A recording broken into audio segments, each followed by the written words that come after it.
15일 부산항에 국제 크루즈선이 입항했습니다. 크루즈선에서 내린 승객들로 부산 주요 관광지는 모처럼 활기를 되찾았습니다. 영도 흰여울마을은 한국의 산토리니로 알려지며 전국구 마을이 됐습니다. 하지만 주차 공간이 부족해 유명세가 커질수록 주민 고통도 커지고 있습니다. 민원25에서 현장에 다녀왔습니다. 오는 20일부터 대중교통에서도 마스크를 벗을 수 있게 됐습니다. 대중교통 마스크 의무 착용 조치가 해제되는 건 2020년 10월 이후 2년 5개월 만입니다. 부산시가 전담팀을 꾸리고 후쿠시마 원전 오염수 방류 대응에 나섰습니다. 시는 수산물 방사능 감시를 강화하고 검사 결과를 시민들에게 수시로 제공할 계획입니다.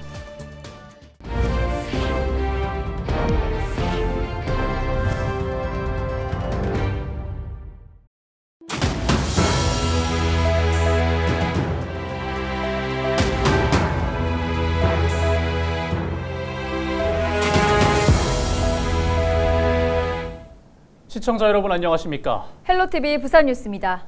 얼마 전 강원도 속초항에 유럽에서 출발한 국제 크루즈선이 입항했죠. 코로나 이후 처음으로 한국을 찾은 크루즈선이라 큰 관심을 끌었습니다.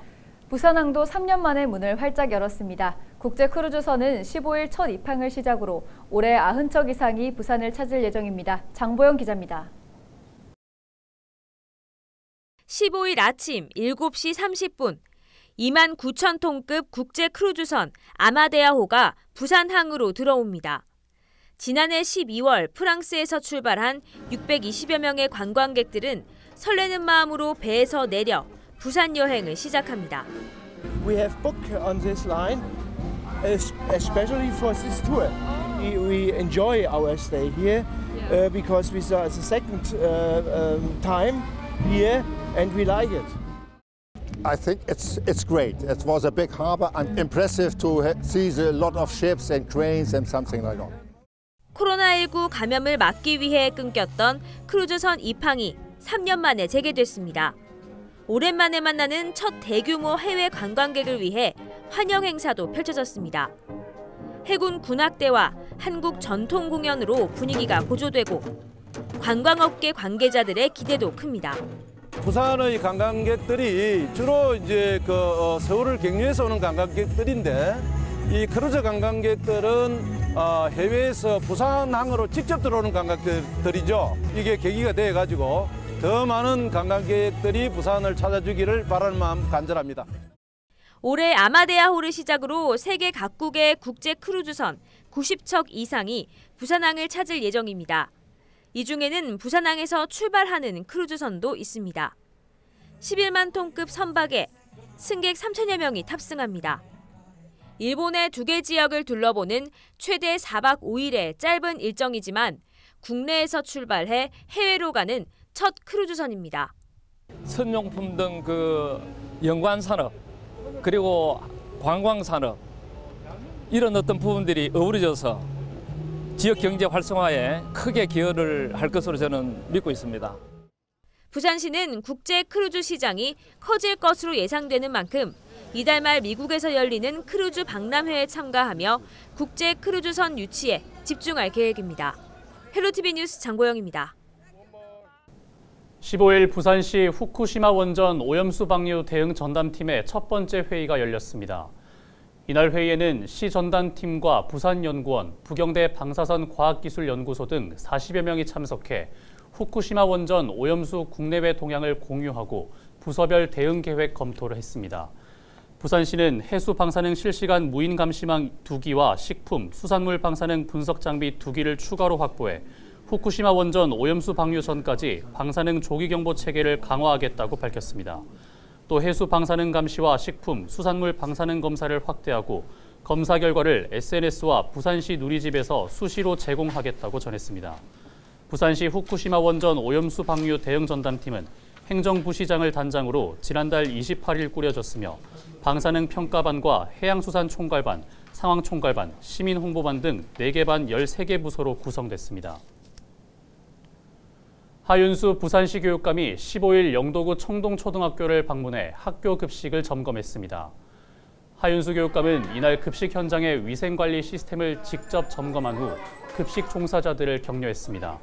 또 학생들과 함께 식사하며 학교 급식에 대한 학생들의 의견을 직접 듣는 시간을 가졌습니다. 부산교육청은 학교 급식 현장 점검뿐만 아니라 유치원 친환경 우수농산물 식품비 지원, 급식비 10% 인상, 급식시설 개선 등 학교 급식의 질을 높이기 위한 노력을 이어갈 계획이라고 밝혔습니다.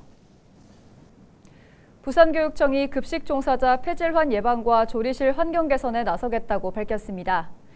시교육청은 지난해 실시한 학교 급식 종사자 건강검진 중간 결과 발표 이후 급식 종사자의 폐질환 예방 사업과 조리실 환경 개선 사업을 선제적으로 추진하고 있다고 설명했습니다. 부산교육청은 급식 종사자 폐질환 예방을 위해 특별 건강검진을 지원하고 폐암 의심 등 이상 소견자에게 1인당 최대 100만 원의 추가 검진비를 지급할 계획입니다. 또 급식실 조리 환경 개선을 위해 환기시설 개선이 시급한 195개 교회 설비를 오는 2027년까지 단계적으로 교체하기로 했습니다. 한편 교육부는 55세 이상 또는 경력 10년 이상 전국 학교 급식 종사자를 대상으로 건강검진을 진행했습니다. 부산은 검진 대상 2,003명 급식 종사자 중 폐암 확진자 수가 6명으로 전국에서 가장 많았습니다.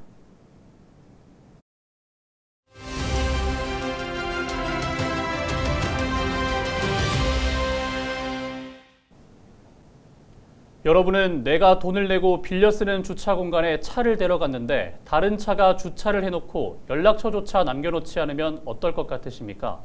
아마 황당하고 화도 많이 날 텐데요. 이런 상황이 일상인 주민들이 있습니다. 관광지 흰여울 마을에 사는 주민들은 마을이 유명해질수록 주차 문제로 고통을 겪고 있다고 하는데요. 안수민 기자가 현장에 다녀왔습니다. 차단봉을 무시하고 주차면과 주차면 사이에 주차된 차량. 흰여울 마을 주거지 전용 주차장입니다. 주차장을 배정받은 주민이 차를 데려갔다가 이 광경을 목격했습니다. 불법 주차된 차에는 연락처도 없어 주민 2명이 차를 못 댔습니다. 해당 주차장에 가봤습니다. 아무나 주차를 할 수 없도록 구청에서는 이처럼 철제 차단봉을 설치해뒀습니다. 하지만 일부 차들이 이도 무시하고 주차 공간에 들어오면서 보시는 것처럼 차단봉이 무용지물이 됐습니다. 더 황당한 일도 있습니다. 한 주민은 자기 자리에 불법 주차한 렌터카 때문에 다른 곳에 차를 댔다가 차가 파손됐습니다. 주말 새벽 시간 벌어진 일이라 가해자도 찾지 못했고 주민은 고스란히 피해를 떠안았습니다. 내가 참고 주변 사람들한테 이야기는 했지만 너무너무 몇날 며칠 너무 화가 나가지고는 충격을 받아갖고 밤새 주차장을 지키며 기다려 만난 불법 주차 차주에게서는 사과 대신 욕설이 돌아왔습니다. 여기 대락해서 됐는데요 이라는 게라 그래서 누가 대락하더냐고 물어 펜션에서 대락하더라고 그래 이야기는 그 당시에는 우리 마을에 펜션이 있는 줄도 몰랐고 저 차를 대락해서 됐는데 아줌마 네가 뭐 하면서 막 욕을 막 하는 거라 그래서 참 자식보다 나이 적은 어린 아한테 그런 소리를 들을 때는 너무 막 황당하고. 한국의 산토리니라 불리며 전국구 마을이 된 흰여울 마을. 외부 방문객이 늘고 마을 곳곳에 카페까지 들어서면서 주민들이 겪는 주차 피해는 일상이 됐습니다. 최근에 주민들에게 주말과 밤낮을 가리지 않고 적반하장으로 차를 빼달라는 전화까지 걸려옵니다. 자기 주차장인데 차 된다고 전화 와가 빼달라 하는데 그거는 낮에는 주민들은 그나마 허용하라고 내놓는데 밤에까지 이렇게 안 가고 안 빼주고 하는데. 흰여울 마을에는 한 해 평균 60만 명 넘는 방문객이 찾고 있습니다. 하지만 가까운 주차장은 주차면수 15대의 민영 주차장 한 곳이 전부입니다. 10분 정도 걸어가면 신선 3동 공영주차장과 저령 해안 산책로 앞 노상 공영주차장이 있지만 두 곳의 주차 면수를 합해도 186대에 불과해 인근에 사는 주민과 관광객 모두의 수요를 맞추기에는 턱없이 부족합니다. 영도군은 주차 면수를 늘리기 위해 노력하고 있지만 지역 특성상 여유 공간이 턱없이 부족한 데다 인근에 재개발 지역이 있어 쉽지 않은 상황이라고 설명했습니다. 그러면서 인근 학교를 개방해 주차 공간으로 활용하는 방안을 협의 중이라고 밝혔습니다. 당장은 주민들의 피해를 줄이기 위해 주거지 전용 주차장에 더욱 내구성 있는 차단봉을 설치하는 방안이 검토되고 있습니다. 외부 또 그거 이제 올려놨는데도 무시하고 이제 그거 이제 했던 차량이 있어가지고 그것도 이제 일단 파손이 몇 군데 돼가지고 그거 말고 이제 저희가 좀 더 튼튼한 걸로 해서 지금 또 알아보고 있습니다. 코로나19가 완화하면서 흰여울 마을을 찾는 방문객은 더 늘어날 것으로 전망됩니다. 마을이 유명해진 뒤 몇 년째 주차 문제가 제기되고 있지만 뚜렷한 해결 기미는 보이지 않고 있습니다. 마을의 유명세가 커질수록 주민 고통도 커지고 있습니다. 헬로티비 뉴스 안수민입니다. 2030 부산 세계박람회 성공 유치 결의안이 국회 특위를 통과했습니다. 국회 2030 세계박람회 부산 유치지원 특별위원회는 오는 4월 예정된 국제박람회기구 현지 실사를 앞두고 부산 유치 지지 의지를 대내외에 표명하고 국가기관과 세계 각국의 협조를 당부하기 위해 결의안을 의결했다고 밝혔습니다. 결의안에는 부산 세계박람회 유치와 개최에 필요한 초당적 협조와 지원, 부산 유치 확정 시 특별법 제정 등 7가지 내용이 담겼습니다. 부산시 교육청이 2030 부산 월드엑스포 유치 협력학교 20개교를 운영합니다. 이 학교들은 2030 월드엑스포에 대한 이해를 바탕으로 월드엑스포 부산 유치를 위해 학교별 자율 프로그램을 집중적으로 운영하게 됩니다. 시교육청은 지난달 공모를 통해 초중고 20개교를 협력학교로 선정했으며 이들 학교는 2030 부산 월드엑스포 범시민 유치위원회로부터 교당 1,500만 원의 프로그램 운영비를 지원받습니다. 부산 상공회의소는 지역경제계를 대표해 정부의 가덕신공항 조기 개항 로드맵을 환영한다는 뜻을 밝혔습니다. 부산 상공회의소는 정부가 2029년 12월 가덕신공항 개항을 확정함에 따라 부산 2030 월드엑스포 유치에 탄력이 붙을 것으로 기대했습니다. 또 국가균형 발전 차원에서 동남권 중추도시인 부산이 동북아 복합물류 거점으로 새롭게 도약할 기회의 문이 열렸다고 환영했습니다. 부산 상인은 정부 로드맵의 차질 없는 진행을 위해서는 가덕 신공항 특별법 개정 과정에 여야 정치권의 협력이 절실하다며 지역 경제계도 필요한 역할을 마다하지 않겠다는 의지를 밝혔습니다.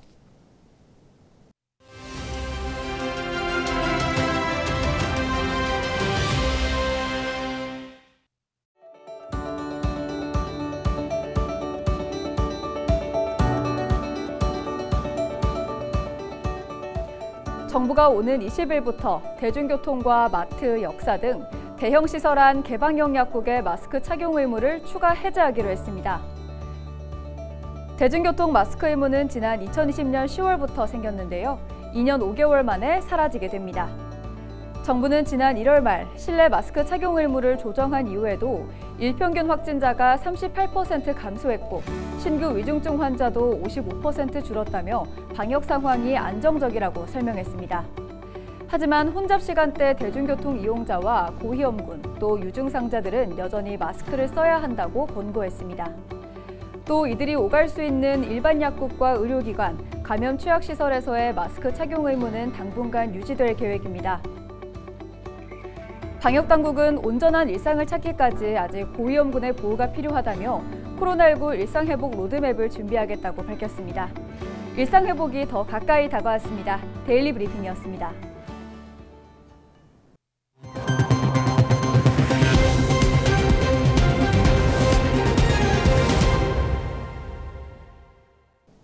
초등학교 공사 현장에서 노조 인력과 장비를 사용하라고 강요한 민주노총 소속 간부가 경찰에 구속됐습니다. 사하경찰서는 특수공갈 등의 혐의로 민주노총 부산건설 기계지부 소속 50대 A씨를 구속해 수사하고 있다고 밝혔습니다. 경찰은 A씨가 지난해 3월 강서구의 한 초등학교 공사 현장에서 7차례 집회를 열고 레미콘 차량이 진입하지 못하도록 막아 공사가 지연되면서 초등학교 개학일이 연장되는 등 피해가 발생했다고 밝혔습니다. A씨를 포함한 민주노총 간부 7명은 건설사로부터 건설장비 임대료 명목으로 수억 원을 갈취한 혐의도 받고 있습니다. 경찰은 A씨를 제외한 간부 6명에 대한 수사를 이어가고 있습니다. 이상으로 뉴스를 마칩니다. 저희는 언제나 지역민 여러분과 함께하겠습니다. 시청해주신 여러분 고맙습니다.